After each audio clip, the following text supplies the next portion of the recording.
दोस्तों, अगर आप ऋषभ पंत को महान बल्लेबाज मानते हो तो हमारी इस वीडियो को लाइक जरूर कीजिएगा।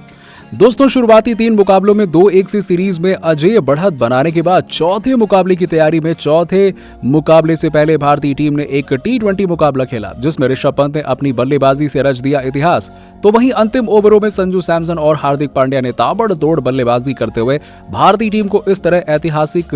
जीत दिलाई है। तो इस रोमांचक मुकाबले की रोंगटे खड़े कर देने वाली हाइलाइट्स और पूरे डिटेल को जानने के लिए वीडियो को पूरा एंड तक जरूर देखेगा। लेकिन उससे पहले संजू सैमसन, ऋषभ पंत और हार्दिक पांड्या में कौन है बेहतर बल्लेबाज, इस बात का जवाब हमें नीचे कमेंट बॉक्स में जरूर दीजिएगा।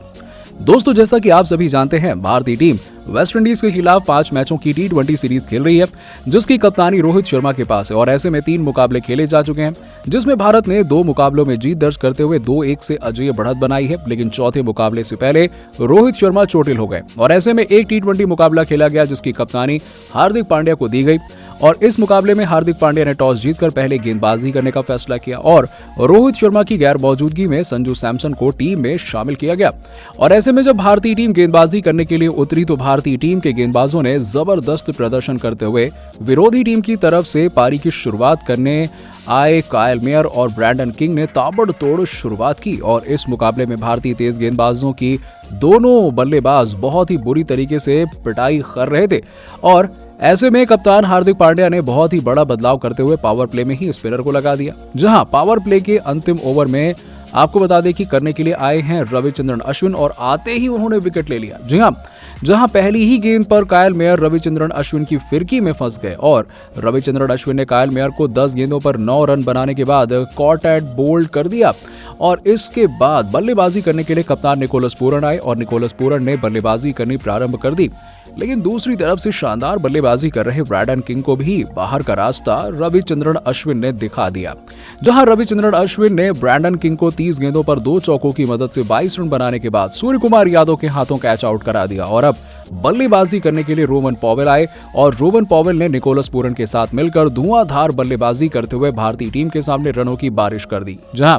18वां ओवर में दोनों बल्लेबाजों ने अपना अर्धशतक पूरा कर लिया। लेकिन अब अर्धशतक पूरा करने के बाद अंतिम 2 ओवर में दोनों बल्लेबाजों ने ताबड़तोड़ बल्लेबाजी करी और अंतिम 10 गेंदों पर 22 रन बटोर लिए। लेकिन पारी की अंतिम गेंद पर रोवन पॉवेल 36 गेंदों पर 7 चौके की मदद से और 4 छक्कों की सहायता से 68 रन बनाकर अर्शदीप सिंह की गेंद पर क्लीन बोल्ड हो गए। तो वहीं कप्तान निकोलस पूरन 41 गेंदों पर 5 चौके और 3 छक्कों की मदद से 62 रन बनाकर नाबाद रहे और भारतीय टीम के सामने 186 रन 3 विकेट के नुकसान पर बनाए और 187 रनों के लक्ष्य का पीछा करने जब भारतीय टीम उतरी तो भारत की तरफ से इस पारी की शुरुआत करने सूर्यकुमार यादव और दीपक हुड्डा मैदान पर आए और शानदार बल्लेबाजी करते हुए टीम को शानदार शुरुआत दिलाई। परंतु अचानक से जेसन होल्डर ने आकर इन दोनों बल्लेबाजों को रोक लिया, जिसमें पावर प्ले के अंतिम ओवर में दीपक हुड्डा को पहले 10 गेंदों पर मात्र 2 रन बनाने के बाद क्लीन बोल्ड कर दिया। तो वहीं सूर्यकुमार यादव को 18 गेंदों पर 2 चौके और 1 छक्के की मदद से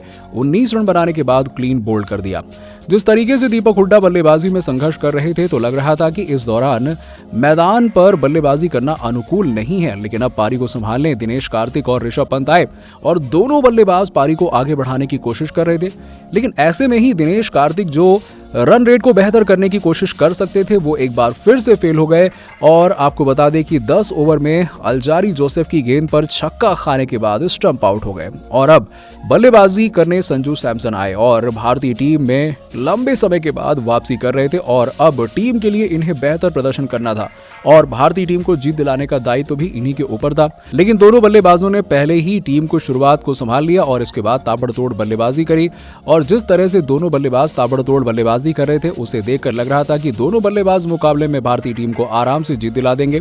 और ऐसे में ऋषभ पंत जो शानदार बल्लेबाजी कर रहे थे उन्होंने अपना अर्धशतक चौके के साथ पूरा कर लिया और अगली ही गेंद पर 41 गेंदों का सामना करते हुए 7 चौके और 1 छक्के की मदद से 52 रन 120 की स्ट्राइक रेट से बनाने के बाद आउट हो गए।